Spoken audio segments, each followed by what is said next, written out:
సంవత్సరాల తరబడి ఎన్ని మందులు వాడినా మీ మోకాల నొప్పులు తగ్గట్లేదా? ప్రాణ పెయిన్ క్లినిక్ లో అత్యాధునిక చికిత్స. నమస్కారం ప్రియా చౌదరి గారు. నమస్తే అమ్మా. ఈ మధ్య కాలంలో నేను కొన్ని మెసేజ్లు అంటే మా వీడియో కింద చూశాను, దాంతోపాటు కొన్ని ఇన్స్టాగ్రామ్లో మెసేజ్లు కూడా పెట్టడం జరిగింది. ఆడపిల్ల విషయంలో పెళ్లి చేసి అత్తారింటికి పంపించిన తర్వాత మదర్ రోలే ఎక్కువగా ఉంటుంది అండ్ కాపురాలు కూలడానికి కూడా ప్రధాన కారణం వాళ్ళే. ఇటువంటి సందర్భాలను ఏం చేయాలని కొంతమంది కింద వీడియో కింద కూడా కామెంట్లో పెట్టడం జరిగింది. పురుషులు అంటే ప్రియా చౌదరి గారిని ఎలా అడగమన్నారు అని అంటే ఎంతసేపు మహిళలు అర్థమైంది. ఎంతసేపు మహిళల్ని నెత్తనేసుకుంటుంది, భుజాన్ని వేసుకుంటుంది, మమ్మల్ని వేలెత్తి చూపిస్తూ ఉంటుంది. లేకపోతే ఆమెకేం పని పాట లేదా? ఆవిడేమో పాపం ఇంట్లో బాగా చూసుకుంటున్నట్టున్నారు, అందుకే వాల్యూ తెలియట్లేదు, ఇలాంటివన్నీ మిమ్మల్ని పాపం అడిగి పారేసి ఉంటారు. I can understand your pain.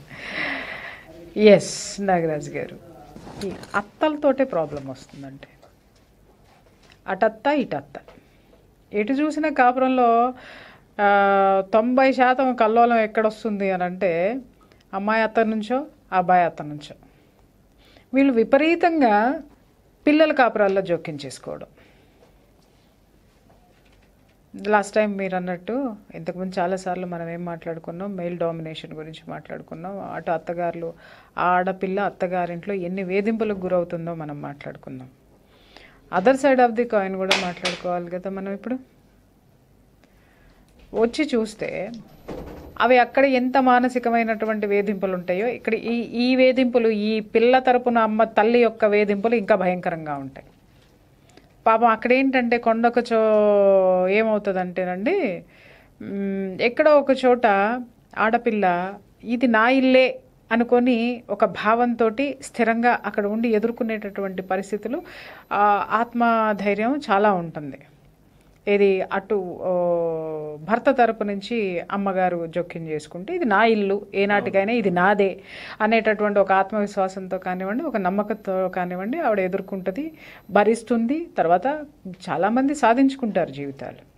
But ఇక్కడికి వచ్చేసరికి ఇది ఎంత భయంకరమైన ప్లేస్ అంటేనండి, ఇది ఎలాంటి భయంకరమైనటువంటి రోల్ అంటే, ఈ పిల్లకి పెళ్లి చేసి పంపించిన దగ్గర నుంచి మొదలు పెడితే, ఎందుకు పెళ్లి చేసి పంపిస్తారు నాగరాజు గారు చెప్పండి? ఆడపిల్లకి పెళ్లి చేసి, కూతురికి ఎందుకు పెళ్లి చేసి పంపిస్తారు తల్లి?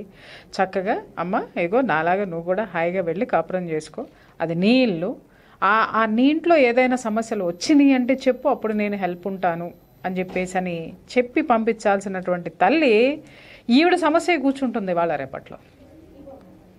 అది నిజంగా మరి అది వాళ్ళు కావాలని చేస్తున్నారా, లేకపోతే కూతురు కాపురాలను బలి చేస్తున్నారా అని అంటే 100% నేను చెప్తాను వీళ్ళ స్వార్థం కోసం పిల్లల కాపురాలు బలి చేస్తున్నారని అనుకుంటా. ఈ మధ్య చాలా కేసులు నాకు ఇట్లాంటివి తగిలినాయండి. అవి నాకు అటు అత్తగారుల కేసులు ఎన్ని వస్తున్నాయో దానికంటే ఒక 20-30% తక్కువైనా ఈ కేసులు కూడా ముప్పుడుగానే వస్తున్నాయి. సో ఇక్కడ ఏంటంటే భార్యా బాధితులు అంటే అమ్మ బాధితులు ఇక్కడే ఉన్నారు ఎక్కువ.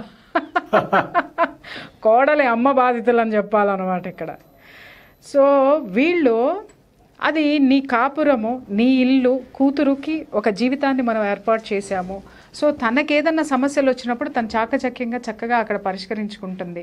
అది ఏదన్నా చేత కానప్పుడు మనం ఇన్వాల్వ్ అవ్వాలి, కూతురికి సపోర్ట్ ఉండాలి అనడం పోయేసి వీళ్ళు ఇక్కడి నుంచే కూతుర్ని ఎలా పంపిస్తున్నారు అని అంటే, అక్కడికి వెళ్తున్నావా అంటే పనికి మాలినటువంటి అస్త్రశస్త్రాలన్నీ ఇచ్చి పంపిస్తున్నారు కూతురికి. ఏమని?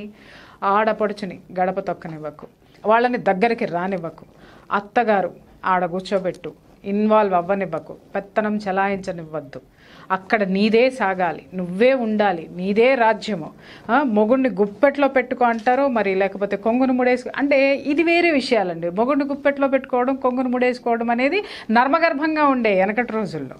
బట్ ఇవాళ ఏమైపోయినాయి అని అంటే విపరీతంగా ఈ సెల్ ఫోన్లు వచ్చిన తర్వాత, అంతకుముందు ఏమయ్యేది, ఏదో ఉత్తరాలో లేకపోతే పుట్టింటికి వెళ్ళినప్పుడు అమ్మగారు ఏదో ఒకటి చెప్పేది, ఆ పుట్టింటికి వెళ్ళి వచ్చిన తర్వాత ఒక 4 రోజులు ఈ అమ్మాయి ముఠముఠలాడుతూ కూర్చునేది, మళ్ళీ కలిసిపోయేది అత్తగారితోటి. ఎందుకంటే తర్వాత కమ్యూనికేషన్ ఉండేది కాదు. ఇప్పుడు అసలు కమ్యూనికేషన్ గ్యాప్ ఉండట్లేదండి. ఏ విధంగా ఉండట్లేదు అని అంటే, దిక్కుమాలిన సెల్ ఫోన్ ఒకటి వచ్చేసింది కదండి, మొబైల్స్. పొద్దున్నే మొగుడు బయటికి వెళ్ళిపోగానే మొదలవుతుందండి ఫోను. అమ్మ దగ్గర నుంచి. అదే అన్ని ఫోన్లు ఉంటాయో, అన్ని గంటలు ఏం మాట్లాడతారో, అన్నీ ఏం చేస్తారో అని అంటే ఇక్కడి నుంచి మీటరు రిమోట్ అనమాట. అక్కడ ఆవిడ చేతిలో ఇక్కడ క్యారెక్టర్స్ రిమోట్ అక్కడ ఉంటుంది అనమాట.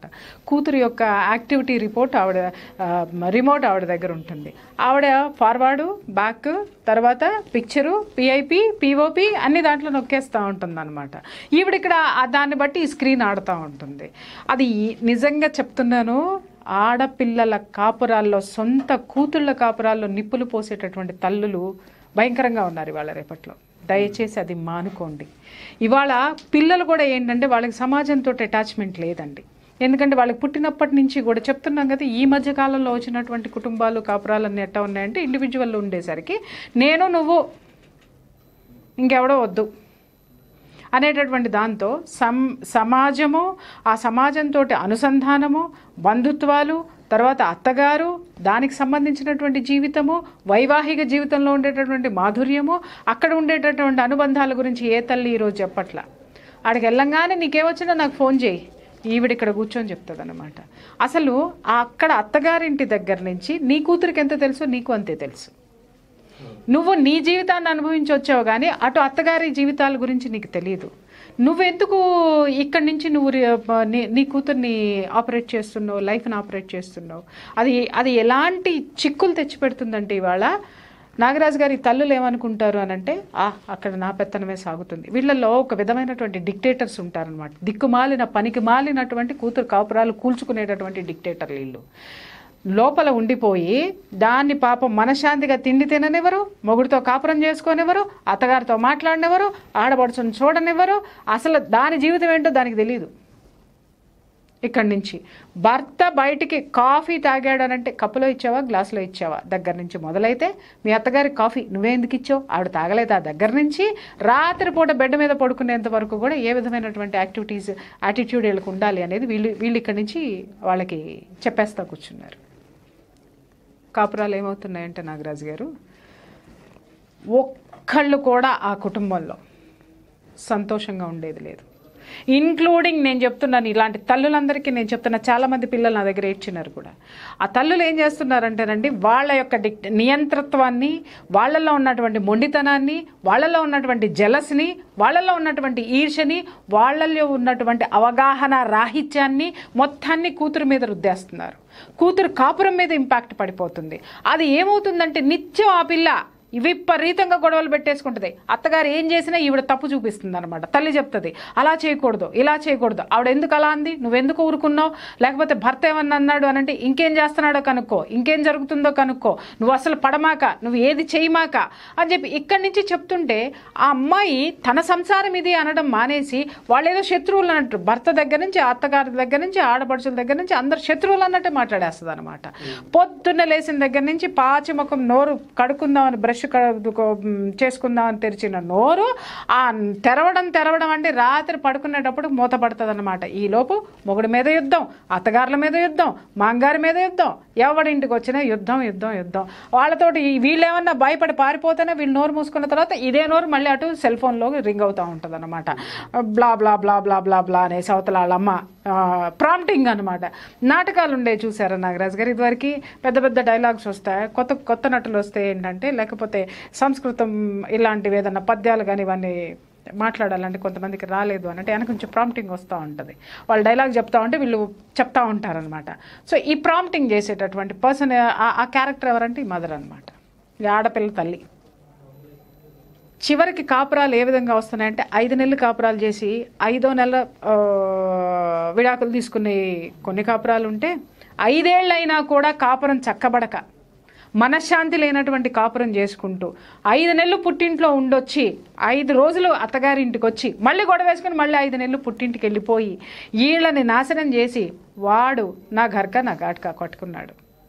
ఇటు వీళ్ళకి చెప్పుకోలేరు, వీళ్ళు ఏమంటారు, రే నీ పెళ్ళాన్ని చెప్పడం తెలవదా, నిన్ను పెంచావురా, నిన్ను చదివించావురా, మాదంతా దారబోసావురా, అటు వీళ్ళు అంటారు. శాండ్విచ్ అనమాట. అటు అదన్న తర్వాత నువ్వు మీ అమ్మ మాట వింటున్నావు, మీ నాన్న మాట వింటున్నావు, వాళ్ళ మాట, మరి నీ భర్త నీ వాళ్ళ అమ్మ మాట నాన్న మాట వినకూడదు, మరి నువ్వు నీ అమ్మ మాట ఎందుకు వింటున్నావు? నువ్వు ఎందుకుంటున్నావు? నీ కన్న తల్లి అని నువ్వు గౌరవం ఇచ్చినప్పుడు అతను కూడా కన్న తల్లిని గౌరవం ఇవ్వాలి కదా. ఇక్కడ నేను ఆరళ్ళు పెట్టే అత్తల్ని నేను వెనకేసుకు రావట్లేదండి మగవాళ్ళ తరపు నుంచి. అట్లాగే ఆడపిల్లల తరపు నుంచి సమర్థవంతంగా కాపురాలు చేసుకుని కష్టం వచ్చినప్పుడు ఇన్వాల్వ్ అయ్యే అత్తగారులు నేను అన్నట్లు. కాపురాలు చెడగొట్టే క్యారెక్టర్లు నేను మాట్లాడట్లేదు. ఇక్కడ సాత్వికంగా ఉన్నటువంటి కాపురాలు కూడా ఇవాళ రేపట్లోనండి ఇమ్మీడియట్గా అమ్మల ఇన్ఫ్లుయెన్స్లు ఏ విధంగా ఉంటున్నాయి అంటే, మీరు ఈరోజు డివోర్స్ కేసులు ఉన్నటువంటి డీల్ చేస్తున్నటువంటి లాయర్లను అడగండి, 99% ఆడపిల్లలదే తప్పని చెప్తున్నారు. ఇంతకు ముందు వరకు మనం మాట్లాడుకున్న కేసులు ఏంటి నాగరాజు గారు? ఇంట్లో కూర్చొని చావలేక బతకలేక బయటికి రాలేనటువంటి ఆడదాన్ని కన్నీళ్లతోటి కాపురం చేసే ఆడవాళ్ళ గురించి మాట్లాడుకున్నాం కదా. ఇప్పుడు డైవోర్స్కి అప్లై చేసినటువంటి కేసుల దగ్గరికి వెళ్ళండి. మీరు ఎవరి దగ్గరికి వెళ్తారు? ఆడపిల్లల తరపున వాదించేటటువంటి లాయర్ల దగ్గరికి వెళ్ళండి. మళ్ళీ ఇంకా వేరే లాయర్ల దగ్గరికి పోవద్దు, అవతల తరపున లాయర్ల దగ్గరికి వెళ్ళొద్దు. వీళ్ళే చెప్తారు వెళ్తే తప్పండి. ఏం చేస్తాం? మా ప్రొఫెషన్ అండి. ఎవరు ఇన్వాల్వ్ అయ్యి ఉన్నారండి? తల్లులు. ప్రతి ఒక్క లాయర్ చెప్తాడండి, తల్లులు, తల్లి తండ్రులు. తండ్రి వెనకమాల అంతేగా క్యారెక్టర్లు కొన్ని ఉంటే అవునవును కరెక్టే అనేటటువంటి క్యారెక్టర్లు కొన్ని.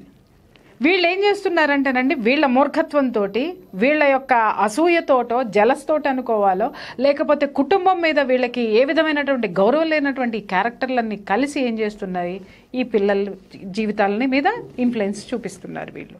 తద్వారా ఏమవుతుంది నాగరాజు గారు? ఒక పిల్లనో ఇద్దరు పిల్లలనో కన్న తర్వాత విడాకులు తీసుకొని ఇంటికి వస్తున్నారు. విడాకులు తీసుకొని ఇంటికి వచ్చిన తర్వాత వీళ్ళకి పోయేదేం లేదండి, ఈ మొగుడు పిల్లలు ఇద్దరు బాగా కాపురం చేసుకుంటారు. తల్లి తండ్రి కాపురం చేసుకుంటూనే ఉంటారు, వాళ్ళేం విడిపోరు. కానీ ఈ పిల్ల మాత్రం పాలో లక్ష్మణ అనుకుంటాడు, మొగుడిని వదిలేసి వచ్చి ఇంకెవరిని చేసుకోవాలి, second marriage, third marriage, fourth marriage గురించి చూసుకోవాలి. ఇలాంటి పరిస్థితులు ఇవాళ కొంతమంది పుట్టిళ్లలో కొంతమంది ఆడవాళ్ళు తల్లులు క్రియేట్ చేస్తున్నటువంటి బీభత్సం ఆడపిల్లల జీవితంలో. నాకు అర్థం కాక అడుగుతాను, నీకేమిటికి నీ కూతురు యొక్క కాపురంతో సంబంధం? ఏమిటికి వీళ్ళకి నాగరాజు గారు చెప్పండి? అరే మర్యాదపూర్వకంగా ఒక మంచి ఇంటికి పంపించావు, చక్కటి కొంతమంది ఉంటారు నాగరాజు గారు, మంచి ఫ్యామిలీ, చక్కటి ఉద్యోగాలు, చక్కటి ఇన్కమ్, ఇవన్నీ ఉండి ఈ దౌర్భాగ్యులకి దాన్ని ఏమంటారు, తిన్నది కొలెస్ట్రాల్ ఎక్కువైపోయి ఒంట్లో దాన్ని కరిగించుకోవడం కోసం అనమాట ఈ సెల్ ఫోన్లు బాగోతాలు నడిపేసేసి ఈ కాపురాలను నాశనం చేసుకొని రోడ్డు మీదకి తెచ్చుకుంటున్నారు. ఏమండి ఇవాళ నిజంగా తిండి లేని వాళ్ళు ఎంతమంది ఉన్నారు, ఉద్యోగం దొరకని వాళ్ళు ఎంతమంది ఉన్నారు, ఉద్యోగం ఉన్న జీతం సరిపోని వాళ్ళు ఎంతమంది ఉన్నారు. ఇవన్నీ ఉన్న జీవితాల్లో ఏంటంటే కార్చిచ్చు ఈ తల్లుల రూపంలో ఈ విధమైనటువంటి హెరాస్మెంట్స్ అనమాట. పొద్దున్నే లెగిస్తే మీ అత్తగారు ఏమంది, ఊరుకోమాక, మీ మామగారు ఏమన్నారు, వాడిని చెప్పుతో కొట్టు. నేను విన్నానండి ఇవన్నీ. ఎంత హీనం చెప్పండి, ఎంత సంస్కారం లేమితనం చెప్పండి అసలు. ఇంకొక విషయం నేను చెప్తున్నానండి, పాపం వాళ్ళకి ఆ తల్లులకి తెలియదు అనుకుంటా. వాళ్ళేమో ఏదో జయించేసాము, ఏదో సాధించేసాము, మా అమ్మాయి కాపురం మీద మాదే కమాండ్ ఉందని అనుకుంటున్నారు. ఊరందరూ అమ్మ ముఖం మీద ఉమ్ముతున్నారు మిమ్మల్ని. తల్లి కూతురు కాపురాలు చెడగొడుతుందని చెప్పేసి అని ప్రతి ఒక్కళ్ళు మీ మొహం మీద వస్తున్నారు. తెలుసో లేదో కానీ కొంతమంది తెలుసుకోండి, రియలైజ్ కాండి, దయచేసి రియలైజ్ కాండి. తర్వాత వయసు మీద పడిపోయి ఉంటారు నాగరాజు గారు, ఆ ఇంట్లో అత్తగారు కానీ మామగారు కానీ. ఆ వయసులో అటు కొడుకు తినగా కాపురం చేసుకోలేడు, ఇటు సరే కొంతమంది ఏం చేస్తారు, సరే రా నీ కర్మ వేరు, పెళ్లి చేసుకోగానే వేరు కొంపటి పెట్టేసేయాలండి, రావటం వేరు కొంపటి. సరే వీళ్ళు ఎందుకు వచ్చిందిలే అని కొంతమంది అడ్జస్ట్ అయ్యి వదిలేస్తారు. వేరు కొంపటితో ఆగుతారా? ఆహా, అక్కడితో ఆగరు. మీ ఆయన జీతం ఎక్కడ పంపిస్తున్నాడో కనుక్కో. 2 రూపాయలు తగ్గినాయి కదా, 2 రూపాయలు ఎవరు మీ అత్తగారికి కొప్పులోకి పూలు తీసుకెళ్ళాడా, మూరపూలు తీసుకెళ్ళాడా కనుక్కో. తల్లికి ప్రేమగా వాడు ఒక పండో ఫలమో పువ్వో ఇవ్వడానికి లేదు.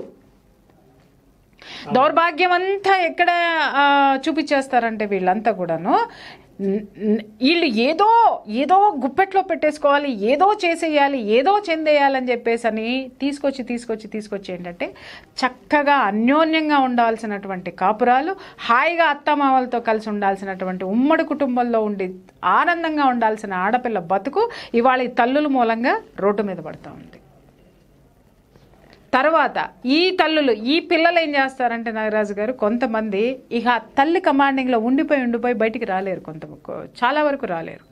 వాళ్ళందరికీ కౌన్సిలింగ్లు కావాలి. పీస్ ఆఫ్ మైండ్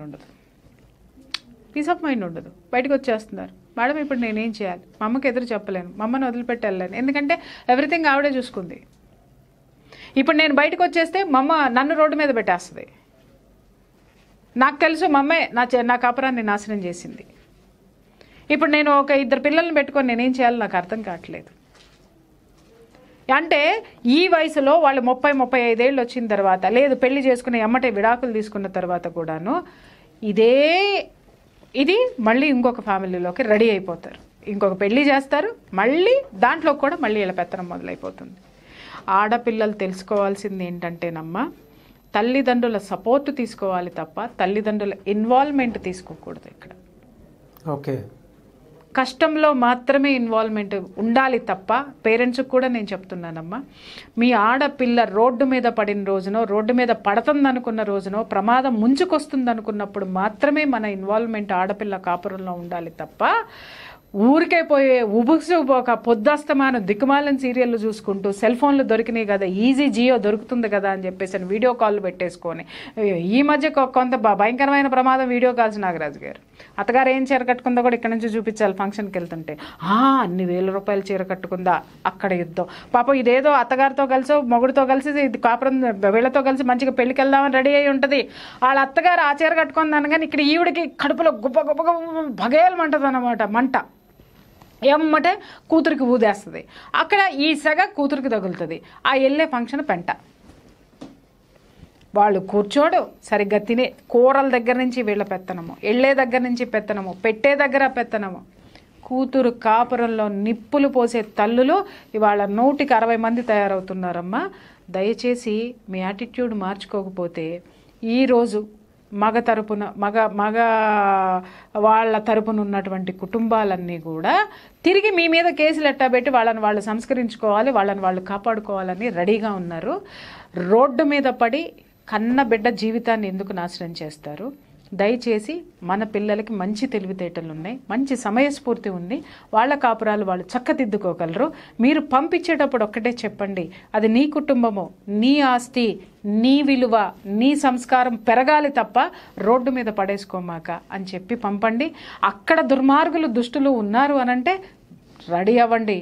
కత్తులే తీసుకుంటారో కటార్లే తీసుకుంటారు, లేకపోతే ఇవన్నీ ఏమీ తీసుకోవాల్సిన అవసరం లేదు. ఒక్క కేసు పడేస్తే వాళ్ళ మీద మీ పిల్లని మీరు హ్యాపీగా వెనక్కి తెచ్చుకోవచ్చు, లేదా ఏమీ పడేయకుండానే మీ పిల్లని మర్యాదగా ఇంటికి తెచ్చుకొని కాపాడుకోండి తప్ప చక్కగా సంసారాలు చేసుకుంటున్నటువంటి కుటుంబాల్లో దయచేసి మీ అనవసరమైనటువంటి ఇన్వాల్వ్మెంట్లు పెట్టి మీ బిడ్డ ఉసురులు మాత్రం మీరు పోసుకోకండి దయచేసి. Thank you so much Priya Chaudhary గారు, and I wish you all the best.